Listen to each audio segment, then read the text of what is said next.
Okay, Beseda. Good evening, welcome to tonight's Shiur. So the Halacha Shiur is entitled Superstitions. And of course it's connected to the parasha because, as the first box tells us, that Eliezer is dispatched to find a wife for Yitzchak, and he does a test. He goes to the well, and he davens to HaKadosh Baruch Hu and says that whichever young lady comes to the well, and I ask her to feed me, to give me to drink, and she responds and says, not only will I give you, but I'll give, as Rashi explains later in the parasha, I'll give your entourage, I'll give your camels. She's the one, she is the one chosen to be the wife of Yitzchak. Now this is problematic behavior because, as the Gemara says in Chulin, that this seems to be nichush. Nichush is superstitions, and superstitions is where you seemingly put signs, arbitrary signs on, and then decides based on that whether you're going to undertake a course of action.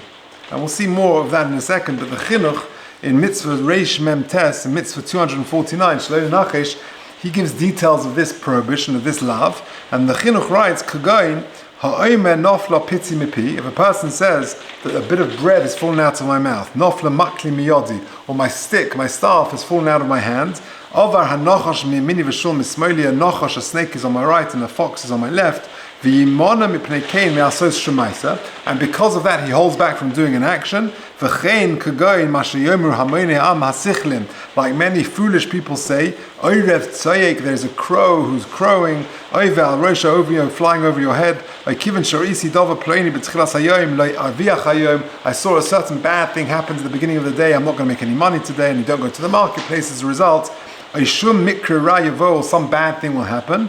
So all of this is caught by the prohibition of nichush, superstitions, and it's a law in the Torah.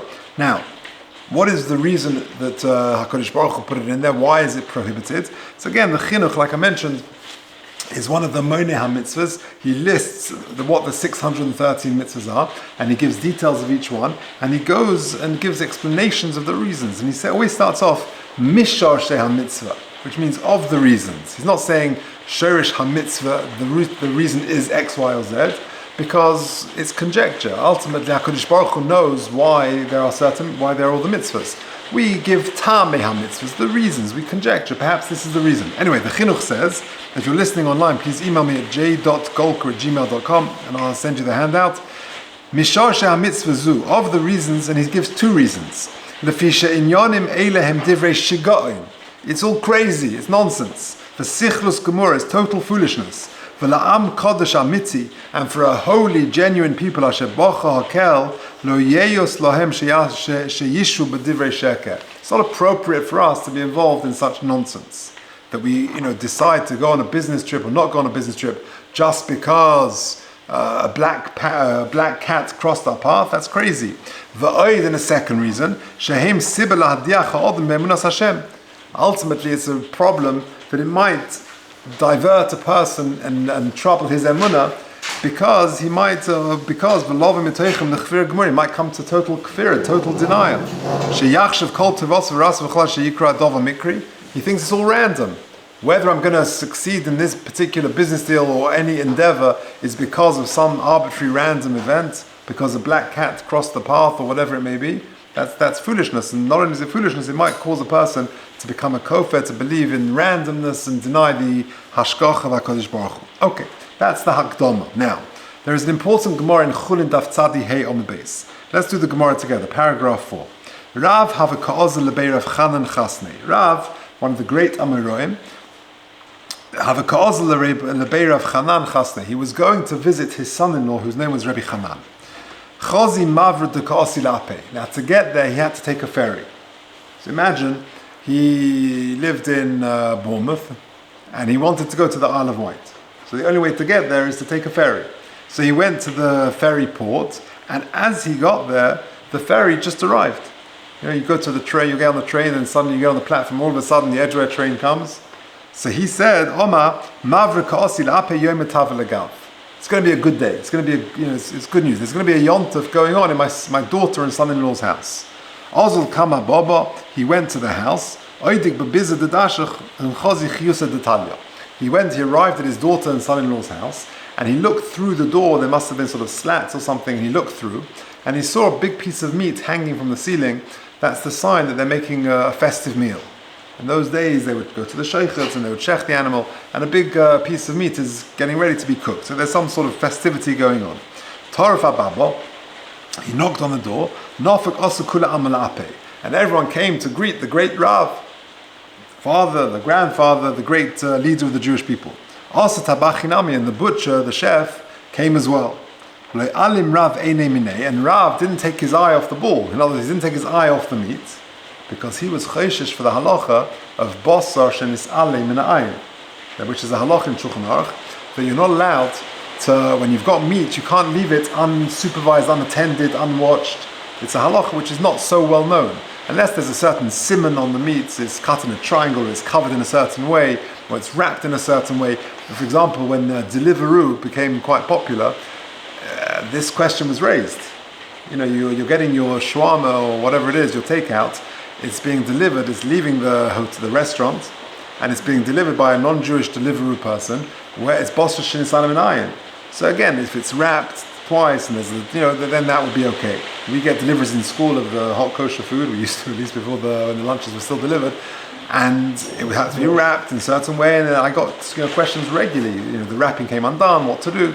So that's halacha basar shenis alei min ha'ayin. So Rav kept his eye on the ball. He kept his eye on the meat. Everyone came out, and everyone else had forgotten about this. So Rav was perturbed. He says, "Ichu hashta, had I not come, sfisulu asura lebnei bras, you would have fed my daughter's children, my grandchildren. You would have fed them issa, something which is not allowed. Lo yachul Rav me'al bisra, and Rav did not eat from that meat. The Gemara says. So, ask the Gemara, my timer, why didn't he eat from the meat? What's the problem? Imishum ilumei, if it's because it was unsupervised, it was unwashed. Halayalim, you just told me, the Gemara just said that he didn't take his eye off the meat. So it wasn't unwatched. Ela de nachash. You know what the problem is, says the Gemara? This meat is a problem of nichush, of its superstitious meats. What does that mean? That he said that, it's a good sign, the ferry's just arrived in the port the moment I get there. It must be there's a yontif going on, and therefore he said there's good things are going to happen because the ferry came. That's caught by nichush. Says the Gemara, no, it's not nichush, because v'hom Rav kol nachash she'ena k'Eliezer eved Avraham u'chuyonis ben Shol ena nachash. Any nichush, any superstition, practice, which is not like Eliezer eved Avraham or like Yonis ben Shol, which I'll explain to you in a second what that is, then that's not nichush, and this is therefore full short of nichush. It's not considered superstitious. So they're back to the question. So why didn't he eat the meat? Ella says the Gemara Sudas Harishus Hava. It was a voluntary Sudas Harishus. It wasn't a Sudas Mitzvah. It was just regular Sapa. And Rav had a particular chumrah for himself. For Rav lo mishani misudas Harishus. He didn't eat from a Suda which wasn't a Sudas Mitzvah. He didn't. He wouldn't eat Sudas Harishus. Okay, that's the end of the Gemara. Now, the Rambam takes this Gemara at face value and says the obvious implication that what Eliezer did in this week's parasha by saying that whoever comes to the well and I'll give her to drink, and she responds, and I'll ask her for a drink, and she responds, not only will I give you, but I'll give your entourage and your camels, she's the one, that is nichush. What was the case of Yonis ben Shol? Yonis ben Shol was the son of Shol HaMelech, was the best friend of David HaMelech. He was with an armor bearer, and he saw at the time the enemy of Klal Yisrael were the Pelishtim. There was a battalion of Pelishtim staying in a certain fort, and Yonasan wanted to attack them. So he said to his armor bearer, look, walk forward towards them. If they come out to you and they say, who goes there, and they come out to you, then we won't attack them. But if they say, come here, we want to see who you are, then we'll attack them. And based on that, he attacked, and so that, again, this is the implication of the Gemara is, that's nichush. Now the Rambam says that. The Rambam says, Ein menachashim, look at the paragraph 5, Ein menachashim ka'akum, you shouldn't do this nichush, this superstitious activity, shenem alo senachashu, keitzatu hanachash, what is it? Like the chinuch says above, a bit of bread falls out of my mouth, that's a bad sign. If you make signs for yourself, if such and such a thing happens, then I'm going to do something. V'im lo yerli lo esen. If it doesn't happen to me, I won't do it. Yeah, if the train comes in the next 5 minutes, then I'll get on it and I'll go. And if the train doesn't come, then I'm going home. That's nichush. And here comes the key words. Eliezer Eved Avraham, like Eliezer Eved Avraham, v'chein kayotze b'dvar meilul, and all similar events. So the Rambam says that Eliezer Eved Avraham transgressed the mitzvah of nichush, and he interprets the Gemara kupshutai. Says the Ravid straight away on this Rambam, what are you talking about? Oma Avraham, Aleph in the Ravid is always Oma Avraham. He doesn't hold back his language. Zeh shibush gadol. This is a major mistake. The Rambam has erred, says the Ravid. Shari dova zeh muta umuta. It's 100% allowed. Ve'ulai hiteu haloshen sheroa kol nochash eina kaliyaz v'yenusun eina nochash. And maybe he misunderstood the Gemara. He took it at face value. That's not what the Gemara means. For who solvish in isser ne'ema velohi. He thought it was to do with the isser of nochash, but that's not true. Elahachi ka'ama eina royu lismeich. It's not appropriate to rely on this sort of behavior. That's what we do. We don't do that. How could the Rambam think that Eliezer Avram and Yonis Ben Shaul could do this Aveira? Listen to this. If Yonason and Eliezer would be there with the Rambam, they would lash him with fiery lashes. The Ravid doesn't hold back his punches. That's the Rambam. Tosfos in the Gemara there in Chulin has the same question. How could it be that Eliezer does nichush? That's the simple understanding of the Gemara. Says Tosfos in paragraph 6 there, V'im toimar Eliezer heich nochosh. Yeah, how could he do it? So Tosfos comes up with a different explanation. V'yesh leima, he holds shelo nosen la smidim ashegidle basmiat. Tosfos actually is of the opinion that Eliezer didn't give the presents, the jewelry to her until she says, "Who are you? Which family are you from?" This is the one. And then he was more confident, but he didn't really base it on this thing, and he would have done it anyway. So long as he told her, because that's not the implication of the pasuk. Exactly. So Tosfos is very good. So it says Tosfos, you ask Tosfos kasha, great. Even though it says he gave her the jewelry, which suggests that he first gave the jewelry and then he asked. Says Tosfos, he has to come on to that. That's his pshat. Right, etc., etc. And the truth is, because later when he recounts the story, it was in that way around. Okay, Peseder. And Rashi has to come up with a different pshat, and because everyone has to deal with that problem. What about Yonason ben Shaul? Says Tosfos, "V'im toima heich nichush." How could Yonason, the great Yonason, do nichush? V'yesh loima delazarez esnarei oma. He did it just to encourage his armor bearer and to motivate him. But either way, he would have attacked. Okay, Tosfos deals with the problem. Again, the problem is, how could it be Eliezer and Yonason are over an is in the Torah of nichush, of superstitious actions? Now, there isn't time, but the Radak and the Ran both give a different pshat. The Radak says a very interesting answer. Eilu hadvar mechuyetzi bohen shenogu bohen baalei hadeyos harois v'kovim choku minag aleihem v'chashuvim ki heim hametivim v'ameiriyim zehu she'osru Torah. Avol, look at the underlined bit. Im yirtze odem lasas maisa v'yase dova echad la'os v'simen. If a person wants to do an act lemaisa hahu kadei lechazek liboy v'lo'ir libo ledova hahu zeh hadova muta, no problem. Says the Radak, if I want to, do a siman, that if such and such happens, I will take this course of action, that's not a problem. The Radak is saying it depends whether it's forward-looking or whether it's past. I come out of my house, I see a black cat crossing my path and say, forget it. I'm turning around, I'm going home having a coffee. So that's nichush. But if I say, should I go on the trip today? And you toss a coin, or you spin a whatever, or if the train comes in the next 5 minutes, if it's forward-looking, any siman, that's no problem. It's past, present. That's the Radak's take on it. The Ran gives a different explanation. The Ran says a very simple, a very beautiful explanation. He says nichush is when it's based on nothing. It's illogical, it's arbitrary. That's what nichush is. But if there's a svara to it, it's not nichush. And that explains Eliezer. Eliezer wasn't nichush because who was he looking for? He was looking for a young lady who's a balas chesed. and therefore he wanted to find someone who's going to demonstrate the chesed. So what does he do? He says, I'll ask for a drink. If she turns around and says, not just you, but your entourage, your camels, etc., so that's a tremendous display of balas chesed. Amazing. So therefore, that's not nichush because that's not arbitrary. So too with Yonason. How does he explain that? He said it's all to do with morale. If I go towards them and they're feeling confident and strong, so they come out towards me because they feel strong enough to come out to me, then I'm not touching them. I'm not going to fight. But if they're nervous and they say, come here, and they're hiding behind their castle wall, looking, peering through and say, who goes there? That shows they're timid, the morale is low, so then we'll attack them. So that is not nichush because it's logical. That's how the Radak and the Ran explain it. What's the halacha? Lemaisa today. Can we do these practices? Can we do these simonim or toss a coin and decide a course of action?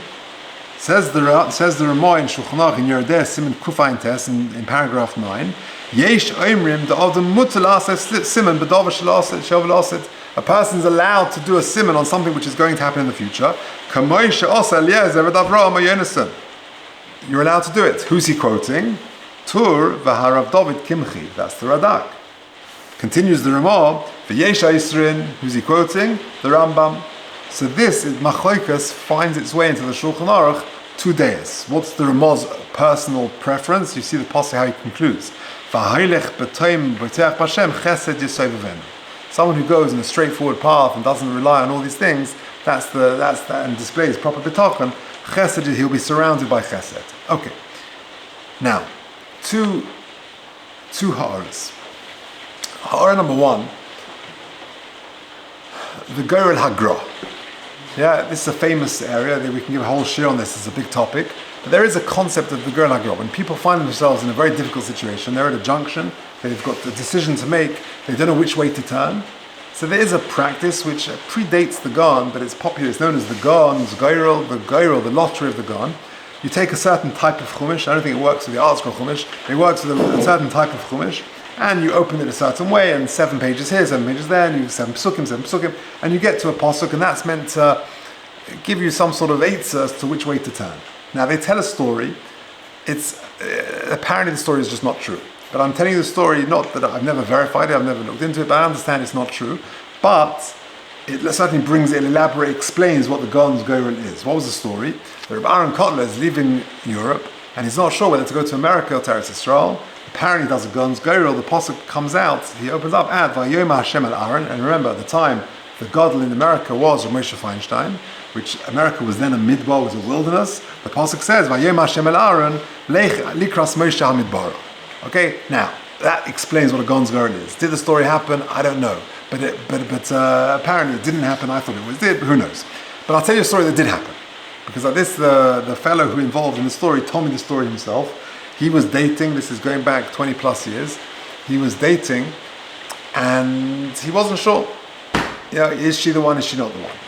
So he goes to his Rav in Stamford Hill, and this Rav in Stamford Hill did the Gan's Gorel. He knows how to do it. I've met someone who, I knew someone quite well, who did the Gan's Gorel quite regularly. He showed me the chumash he used, and at the back he had, every time he did it, every time he wrote down the pasuk that it fell on.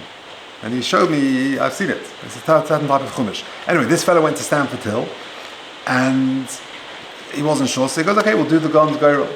You've got to be a man of stature to do it, you've got to fast, there's a whole procedure. Says the pasuk, he opened up the pasuk, did the whole thing. Hinei beirach lokachtu berach v'la shiven. It's a pasuk in Parshas Balak. The guy opened the pasuk, he didn't quite know what it meant, the fellow. My friend, who was the chosan, his face went white. So the guy said, what's pshat? He says, Hinei beirach lokachti, here's my potential kalah's father's name is Beirach. Yeah, I've taken you for Beirach. Now, you go ahead with it. Right? And sadly, he died fairly young, Beirach, and he was always, my friend always said, I didn't know why it says Beirach in the pasuk twice. The fellow died young, he had a child, and he called the child after his father-in-law, and he called the child Beirach. Yeah. And so Hinei Beirach Lakachti. So what about that? Is that nichush? Is that a problem? You're deciding a course of action based on this. So again, the Lev Aryeh in Chulin says that that Eliezer was consulting with Hashem. He was being messiahs with Hashem.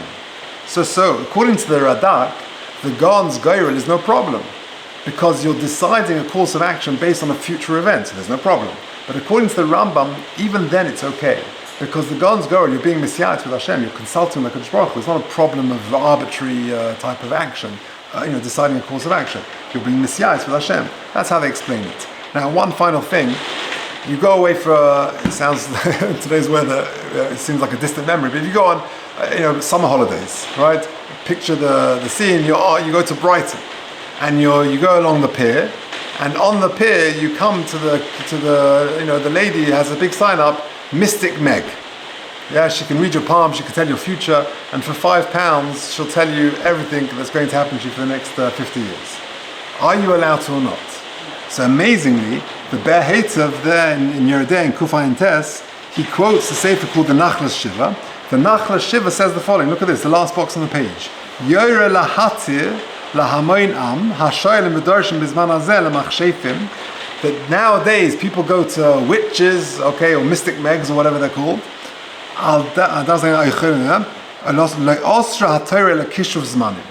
The Torah only asad kishuf of yesteryear, Kadmonius, of the old day kishuf, Ochein ato in kishuf ba'ilam v'kol hevel. But what goes on today is not kishuf. That's nonsense. It's all hevel, and therefore it's not nichush. And therefore, I'm not suggesting it's the most productive use of your money or time. But is there an issa involved? According to the Nachlas Shiva quoted by the Ber Heitzav, it would actually be allowed to go to these mystics and to ask them and to be involved, which is somewhat surprising. Anyway, so just to summarize, it's taken a bit longer than we thought, but just to summarize, the connection to this week's Parsha, Superstitions, is that Eliezer engages in a practice which is a bit difficult to understand, because it could border on nichush. And what is nichush? Something happens to a person, a random act. You come out, the black cat crosses the path, a bit of bread falls out of your mouth, or whatever it is, and as a result of that, you hold back from doing a certain act. That could be nichush. What is the reason for it? Either because it's just total nonsense and foolishness, or it's and therefore inappropriate for an Kodesh like Klal Yisrael to be involved in that, or it could bring a person to kfirah, the thing that it's all random, where HaKadosh Baruch Hu's hashgacha. The story of Rav mentions this famous case of Kol Nocha She'einu Eliezer is not considered nichush, which suggests that what Eliezer did is nichush, and that indeed is how the Rambam learns. But the Ravad and Tosfos, they explain what Eliezer did, and they argue, and they said it was not nichush. And the Radak says that acting out in the future is not nichush. On the past, it would be. Ran says it depends if it's arbitrary or logical. That's the chiluk he makes.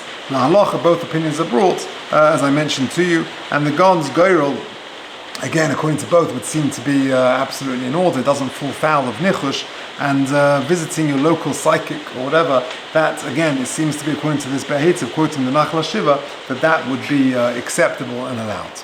Okay.